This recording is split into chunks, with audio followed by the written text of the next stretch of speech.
Matata Pogno sur le verdict du procès d'Alonso rendu hier par la Cour constitutionnelle.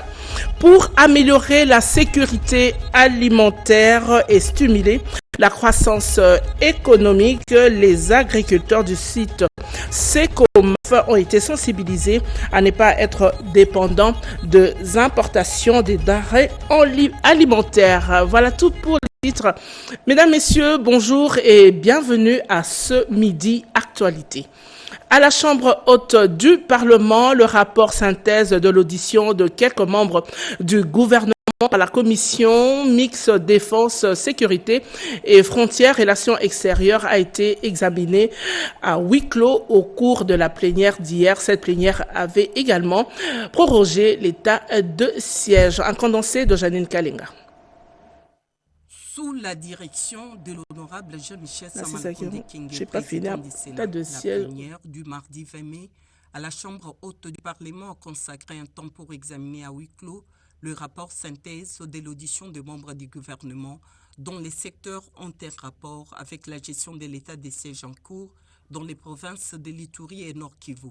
En effet, sous la codirection des honorables José Mpanda Kabangu et Christophe Lutundu Lapalapene Apala, respectivement président de la Commission Défense, Sécurité, Frontières et de la Commission Relations Extérieures, cette commission mixte a tenu plusieurs séances d'audition avec différents membres du gouvernement, ceux dans le cadre de l'évaluation de la situation sécuritaire dans l'Est de la République démocratique du Congo, conformément aux dispositions de l'article 10 alinéa 2 de la Constitution, ainsi que 45 alinéa 1 et 196 du règlement intérieur du Sénat.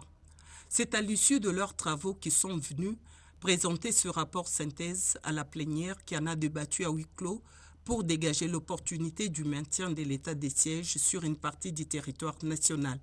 Rien n'a filtré de ces huis clos.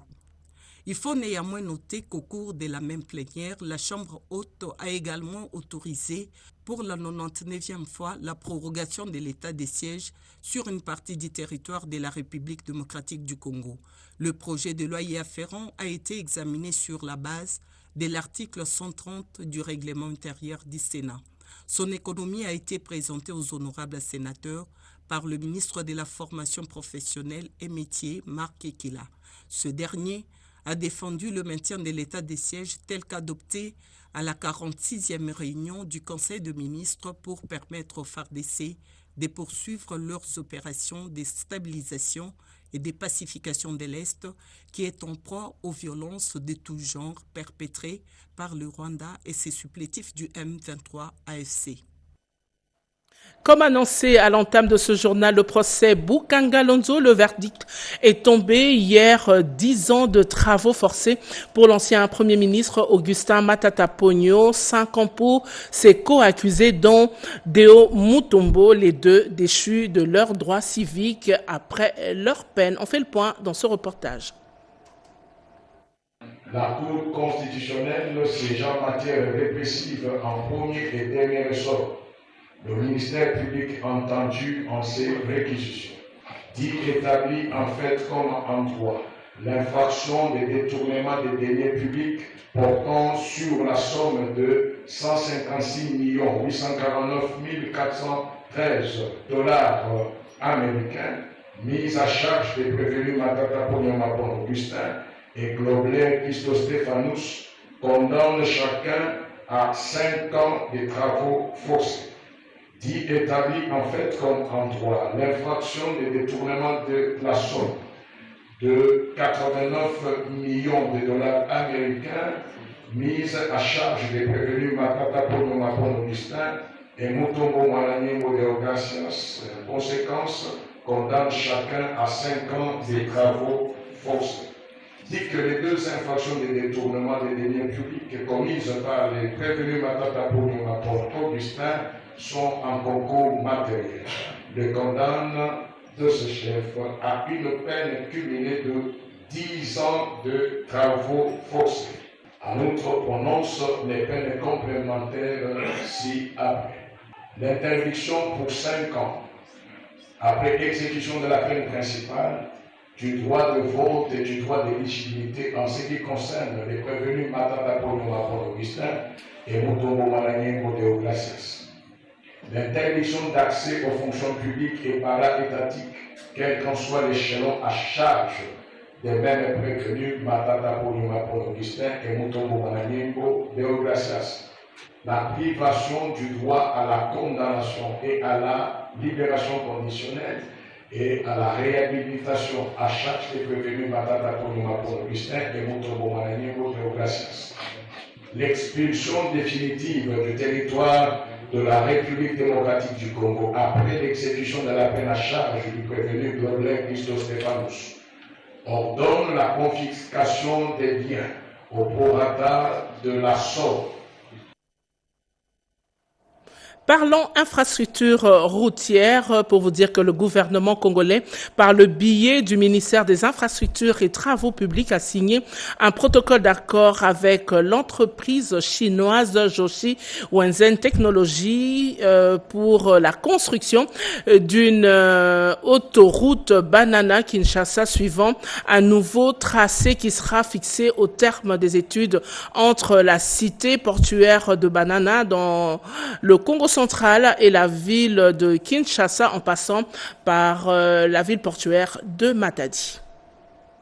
Il sera question de construire une route de 450 km avec les ouvrages connexes spécifiés. La construction de ces ouvrages, conformément aux technologies modernes, permettra de raccourcir la longueur de la dite autoroute et d'améliorer la mobilité des personnes et des marchandises dans la partie ouest de la République démocratique du Congo et de surcroît les parties du centre et du sud du pays, ainsi que la modernisation complète de la route nationale numéro 1 pour également accroître les échanges commerciaux dans la région concernée. Cette voie-là va permettre un grand changement et un grand développement au niveau de la population quant à l'aspect économique et aussi à l'aspect social aussi. À vrai dire, le travail commence demain. Nous avons déjà eu plusieurs connaissances en ce qui concerne ce travail. Ce que nous faisons, ce n'est que la formalisation sur le plan administratif pour nous permettre alors de faire le travail de terrain. Alors, les travaux vont intervenir dans un très bref délai.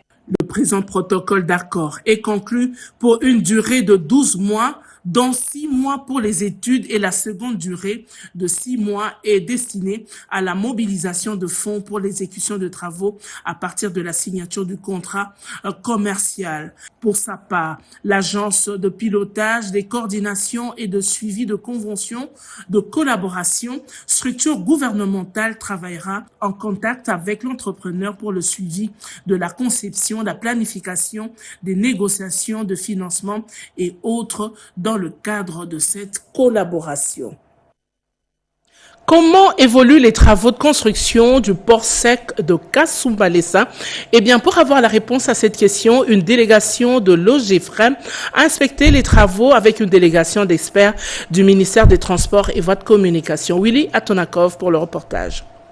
Après 7 ans de léthargie, depuis la pose de la première pierre, en 2018, le projet de construction du port sec de Kasumbalesa, dans la province du Haut-Katanga, à la frontière avec la Zambie, entre dans une phase décisive de sa matérialisation grâce à la clairvoyance de l'actuel comité de gestion de l'OGFREM avec la descente prévue ce mercredi 21 mai sur le terrain d'une délégation d'experts venus de Kinshasa, conduite par le directeur général de l'Office de gestion du fret multimodal, OGFREM, accompagné de 6 candidats soumissionnaires présélectionnés. À son arrivée, dimanche 18 mai dernier, à Lubumbashi, William Kazumba Mayombo, qui tient visiblement à matérialiser sans relâche la vision du chef de l'État relative à la promotion du commerce extérieur par la construction des infrastructures de facilitation aux chargeurs congolais, explique l'objet de sa mission officielle. Le chef de l'État nous a rappelé pour nous dire qu'il voulait bien voir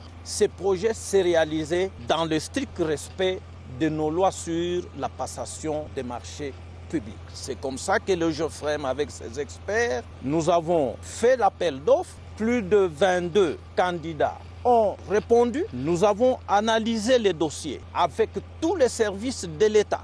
Nous avons présélectionné 6 candidats et cette fois-ci, nous sommes maintenant dans la phase de descendre sur les sites avec l'ensemble des candidats qui ont été présélectionnés pour qu'ils visitent ces sites. Nous estimons qu'ils ont des préoccupations et ces préoccupations ne pouvaient être identifiées qu'en opérant cette descente avec eux sur les sites. Aussitôt cet ambitieux projet à impact socio-économique réel s'est réalisé, il permettra de faciliter les échanges commerciaux entre la RDC et les pays de l'Afrique australe et ceux de l'Afrique orientale pour booster ainsi à coup sûr l'économie de la RDC.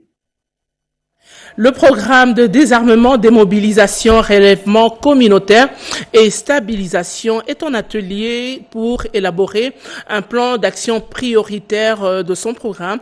Eh bien, cet espace de réflexion permettra aux participants de trouver des pistes de solutions pour un plan d'action prioritaire pour la consolidation de la paix dans l'Est de la République démocratique du Congo. Ils tiennent à renforcer leur engagement collectif pour le retour de la paix dans l'Est du pays. Les partenaires techniques et financiers du programme de désarmement, démobilisation, relèvement communautaire et stabilisation au PDDRCS, les acteurs étatiques, la société civile se sont fixés rendez-vous au Cercle laïque de Kinshasa au cours d'un atelier pour l'élaboration d'un plan d'action prioritaire pour le programme. Un atelier de 3 jours appuyé avec la MONUSCO, qui est la coordinatrice nationale adjointe du programme en charge des questions techniques et opérationnelles, Marie-Chantal Lumba, a au nom du coordonnateur national du PDDRCS, Jean de Dieu Désiré Tangatita, lancé officiellement ces assises. Nous allons ensemble élaborer de manière concertée un plan d'action prioritaire qui vise à démobiliser au moins 80% des combattants identifiés d'ici 5 ans. La MONUSCO signe et persiste pour un avenir meilleur et reste disponible pour appuyer les programmes pour les résultats palpables. L'évaluation finale de ce projet va nous aider tous à réfléchir comment on peut projeter l'avenir pour le PDDRCS pour qu'il puisse démontrer ses grands potentiels pour la paix et la stabilisation, et surtout dans la partie orientale. Le coordonnateur national adjoint de PDDRCS en charge de l'administration et finances, William Loamouchi, dans son mot, a appelé les participants à cet atelier de s'unir et de travailler comme un seul homme pour bien définir les plans prioritaires à mettre en œuvre pour le succès du programme. Dans le secteur de l'éducation, eh bien, le ministre provincial de l'Éducation a lancé les travaux de réforme des bureaux gestionnaires de l'éducation. L'objectif est d'avoir une gestion efficace et efficiente du système éducatif en République démocratique du Congo. Renette Koulonga, reportage. Meilleure organisation du bureau gestionnaire dans l'analyse et l'approbation des données, garantir une éducation de qualité adaptée aux défis contemporains, pour une bonne gestion plus efficace dans l'enseignement, les tout s'inscrivant dans la vision du chef de l'État, Félix-Antoine Tshisekedi Tshilombo, voilà le système éducatif qu'il faut en République démocratique du Congo. Le ministre provincial en charge de l'éducation et nouvelle citoyenneté, Jeannot Kano-Larose, a procédé au lancement des travaux de la mise en œuvre pour la rationalisation des bureaux gestionnaires de l'éducation. La rationalisation du bureau gestionnaire marque une avancée significative dans la gestion de l'enseignement, la sécurité du personnel et l'optimisation des services scolaires. Elle vise à réorganiser notre système, à maîtriser les effectifs et à s'assurer que les bonnes personnes sont placées au poste correspondant à leur profil pour de plus d'efficacité. Elle permet enfin de mieux redistribuer les ressources existantes et de mieux planifier les besoins futurs. J'exhorte tous les participants à accorder leur importance au bénéfice des travaux de ces assises, de mettre du sérieux afin de présenter un plan provincial de rationalisation réaliste.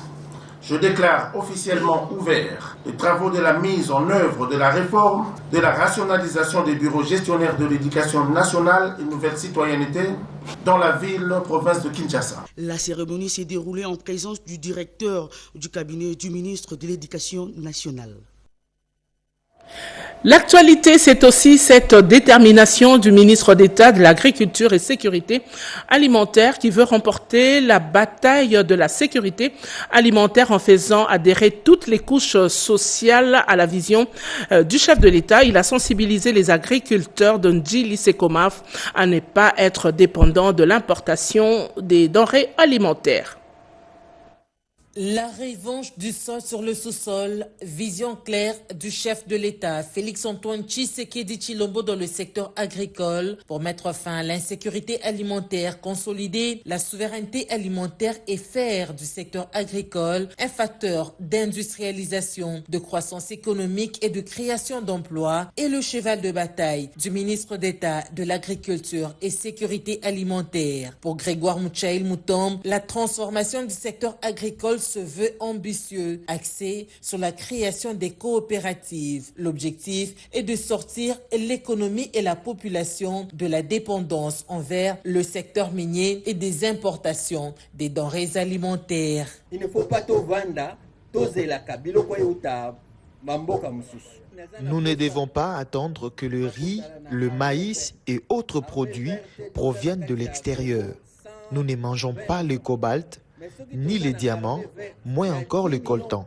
J'ai besoin d'une armée verte, forte, même de 10 millions d'habitants, seulement pour vaincre la famine. Malgré les manœuvres de ces détracteurs qui sèment de la terreur pour ternir son image, le ministre d'État de l'Agriculture et Sécurité alimentaire, Grégoire Mouchaïl Moutombe, ne baisse pas les bras pour remplir de nourriture le panier de la ménagère. Le commandant de l'armée verte, toujours loyal et intègre, derrière le chef de l'État, Félix-Antoine Tshisekedi Tshilombo, ne cesse de poser des actions concrètes et visibles pour le développement du secteur agricole. Le chef de l'État est attendu le mois prochain dans la province du Lualaba dans le cadre de la conférence des gouverneurs. Voilà qui justifie la sensibilisation de toutes les forces vives pour lui réserver un accueil digne dans ce coin du pays.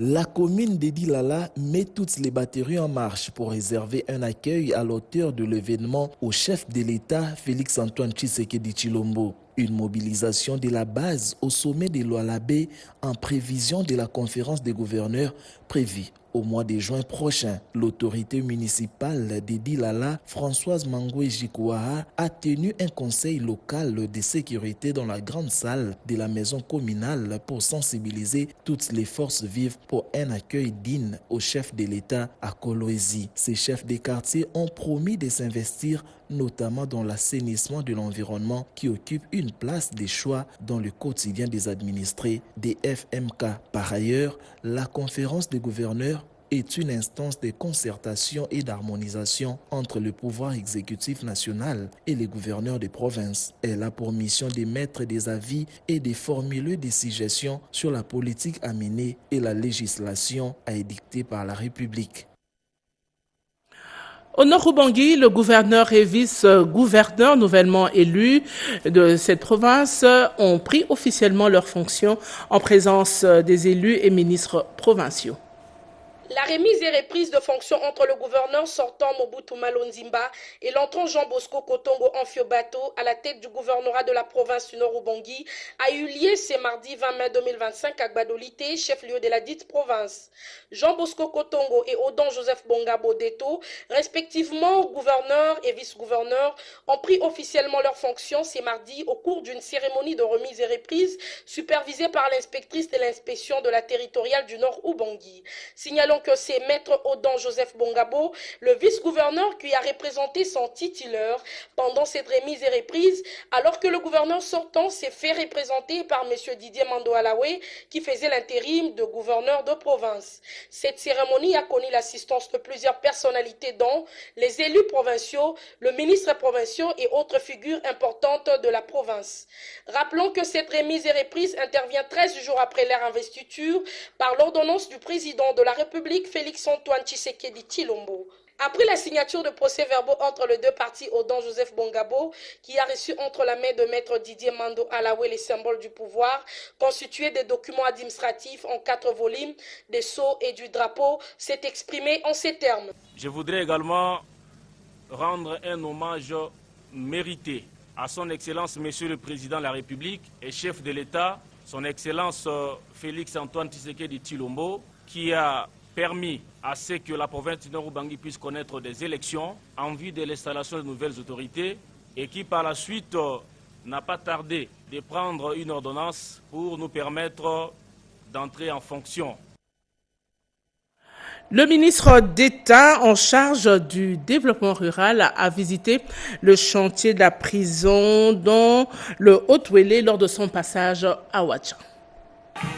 Profitant de sa mission au chef-lieu du territoire de Ouatsa, le ministre d'État en charge du développement rural a visité le chantier de construction d'une prison moderne sur place, et ce, sous la conduite du gouverneur du Haut-Ouélé, Jean-Bakomito Gambou. Après y avoir reçu des explications à travers tous les compartiments, Moindo Zangi Butondo s'est dit très émerveillé par l'initiative du gouvernement provincial en attendant l'accompagnement du pouvoir central qui a dans ses attributions la compétence de la construction des prisons. Je suis d'abord satisfait, puisqu'ici on est en milieu rural, que le gouvernement provincial accepte de commencer à construire des prisons. Ça fait partie de l'instauration de l'autorité de l'État. Ce qu'on vient de vivre ici, des prisonniers qui s'évadent, c'est pas bon pour la sécurité des citoyens. Je suis content de voir que le gouverneur a songé à ça. Pas seulement ici, mais aussi à Iziro. Le souhait le plus ardent pour ces grands villageois de la République démocratique du Congo, Moindo Zangi, comme il y veut qu'on l'appelle, est de voir son collègue en charge de la justice faire le déplacement de Ouatsa pour l'inauguration de ce joyau. Et le ministre d'État Costa Moutamba fait le tour du pays pour la réhabilitation des prisons, qui est un des grands défis de notre gouvernement. Je vais lui demander de venir inaugurer ça. Je suis certain qu'il va accepter. Je vais encourager le gouverneur à renforcer les aires de récréation. De temps en temps, les prisonniers ont besoin de respirer. Signalons que les travaux de construction de cette prison moderne dans ce coin de la province, souvent en proie au banditisme, sont entièrement financés par le gouvernement provincial. Quelques cas d'évasion des détenus ont même été enregistrés dans la vieille prison d'à côté, juste au moment où s'est déroulée cette visite.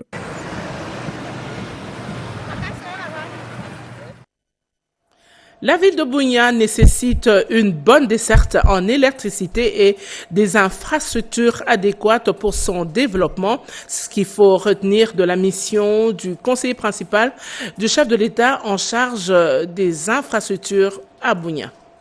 Le gouvernement de la République est déterminé à améliorer la desserte en électricité ainsi que les infrastructures routières et sanitaires du chef-lieu de la province de l'Ituri. C'est dans ce cadre que le conseiller principal du chef de l'État chargé des infrastructures a effectué ce mardi une visite éclair à la centrale hydroélectrique de Boudana et à l'hôpital général de référence de Bunia. Il a souligné l'impérieuse nécessité de réhabiliter ces infrastructures afin d'offrir de meilleures conditions de vie à la population iturienne, a déclaré David Moukeba. Le tronçon Solignama exécuté par l'entreprise ORC n'a pas échappé au contrôle de l'émissaire du président de la République qui s'assure de la fluidité du trafic sur cette route d'intérêt économique. Cette visite du technicien du chef de l'État est saluée par le dignitaire d'État, Lokunu Nembe, secrétaire général académique de l'ISP. Mais nous commençons d'abord par remercier le chef de l'État pour la construction de la première université officielle de la province de l'Ituri, qui est l'université de Bunia. C'est un grand changement et c'est une très bonne chose pour la jeunesse de l'Ituri. Ça, c'est un. De deux, au niveau de l'ISP Bunia, la route a été asphaltée toujours. L'action, la visibilité des chefs de l'État ici à la province de l'Ituri. Et l'ISP Bunia bénéficie parce que l'environnement est serein, l'éclairage a fait que on n'a pas de problème de sécurité de ces côtés-ci. Nous sommes très honorés par la présence de cette grande délégation et nous disons longue vie au chef de l'État. Et nous savons que les actions qu'il mène, malgré ce qui se passe à Ituri, nous savons que ce sont des actions qui vont aboutir.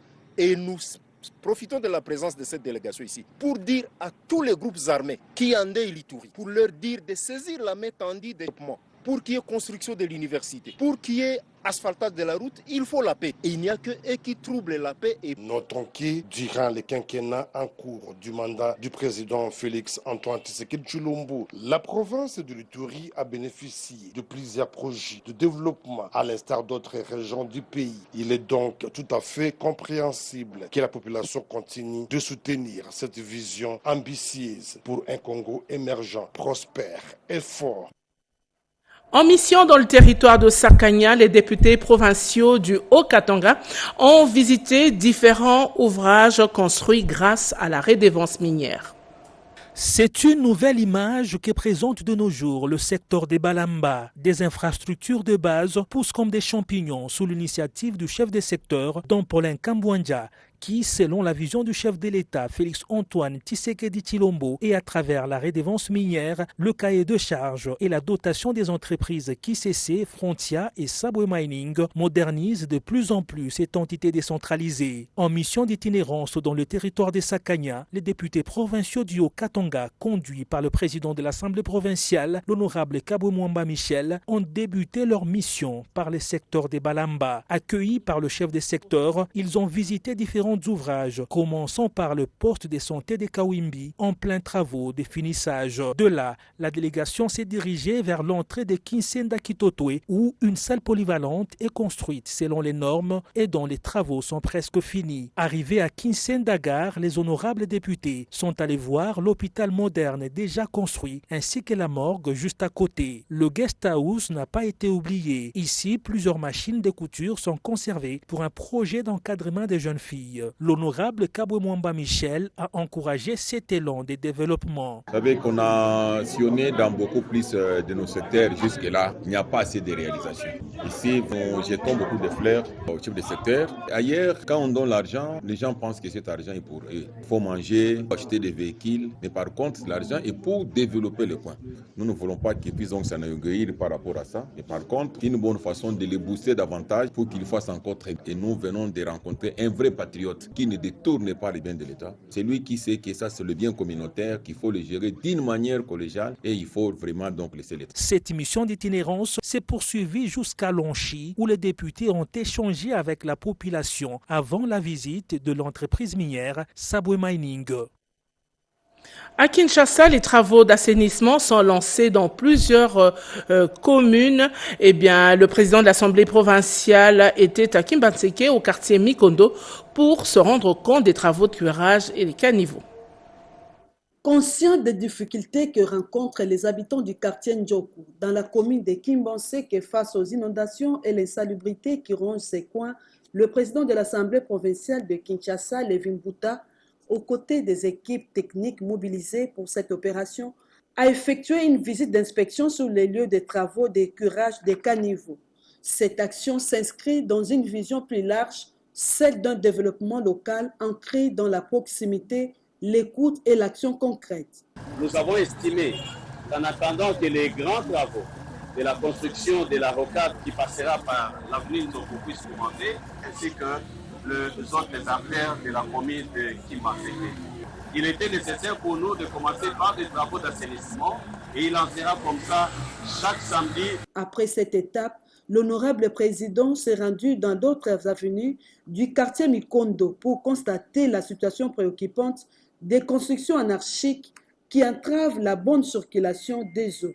Par ce geste, Levin Bouta réaffirme sa volonté de rester proche de la population, de traduire les paroles en actes et de bâtir avec les Kinois un avenir meilleur. Pour lutter contre l'insalubrité à travers les artères de la commune de Kalamou, quelques travaux d'assainissement et curage des caniveaux ont été lancés au quartier Yolo et Victoire avec le concours des jeunes et de l'autorité municipale appuyée par les députés nationaux Osango Nsenga. Iverson Kabwaba pour le reportage. Plus question d'insalubrité dans la ville, province Kinshasa, décision prise par l'honorable Lambert Osango Tsenga à travers l'exécution des travaux d'assainissement pour mettre fin à l'insalubrité dans les artères de la commune de Kalamou. Avec ses propres moyens financiers, opté pour les choix d'accompagner la vision du gouverneur de la ville, Daniel Bumba, sur la lutte contre l'insalubrité à Kinshasa, telle que voulue par le président de la République, Félix-Antoine Tshisekedi Tshilombo. Les jeunes de tous bords du district de Funa, regroupés au sein de la fondation Folas Bopeto, ont répondu présent à l'appel et idéologie de l'Uli national pour mettre en place une synergie afin de pouvoir rendre viable la commune de Kalamou à travers les travaux de débouchage des caniveaux. Un motif de satisfaction de la population ainsi que de son secrétaire général Bob Moulenga. Ces travaux d'assainissement viennent une fois de plus à la rescousse du gouvernement provincial et de soutenir le chef de l'État dans sa vision sur la lutte contre l'insalubrité que l'honorable Osango a voulu exécuter à travers sa fondation Folas Bopeto. Notons que la route Capella et le rond-point Victoire ont été choisis pour la 3e phase d'assainissement sous la coordination de la fondation Folas Bopeto de l'honorable Osango avec l'appui technique de la délégation de la maison communale de Kalamou. On termine ce journal par cette invitation aux responsables des églises qui doivent respecter les mesures qui consistent à la réglementation et encadrement des églises en République démocratique du Congo. Le représentant légal des églises autochtones l'a dit aux pasteurs venus à sa rencontre. Dans l'objectif d'assainir ce secteur, notamment au sujet de la réglementation et l'encadrement des églises en RDC, dont la cérémonie d'identification a été lancée officiellement par le ministre d'État, ministre de la Justice et garde des Sceaux, Constant Moutamba, le 26 mars 2025, le représentant légal des églises autochtones traditionnelles Bangunza PV Alongo, Mangele Silubasa, s'est entretenu lundi 19 mai avec les responsables des églises venus de partout pour insister sur le respect de cette mesure. Le ministre de la Justice m'a adressé une correspondance et a également appelé pour me rappeler qu'il attend la liste de tous les représentants légaux d'Ngunza pour le permis de culte. Et cela jusqu'au 30 juin. Quiconque ne dispose pas de ce permis ne pourra pas exercer au service du Seigneur. Nous ne pouvons que remercier le ministre de la Justice, M. Moutamba Constant, pour l'initiative. Tout ça, c'est pour mettre l'ordre dans notre pays. Et donc, nous pouvons que l'appuyer. C'est la vision du chef de l'État, c'est de mettre de l'ordre dans notre pays quant à ça. Profitant de cette occasion, Mangele Silubasa a présenté le député national Brigitte Nkembilandou, élu du peuple, validé en remplacement de André Ouamesso, confirmé d'Irkaba du chef de l'État en charge des questions économiques et financières. Ce journal a été réalisé par Patrick Bapouila et Maxime Androcroix, rédigé par Blandine Mangwaou, Alain Sodi et Mimi Simba ont assuré la partie technique, le tout sous la coordination de Pati Tondouangou Kizunda. Au nom donc de cette grande équipe, je vous dis merci de nous avoir suivis.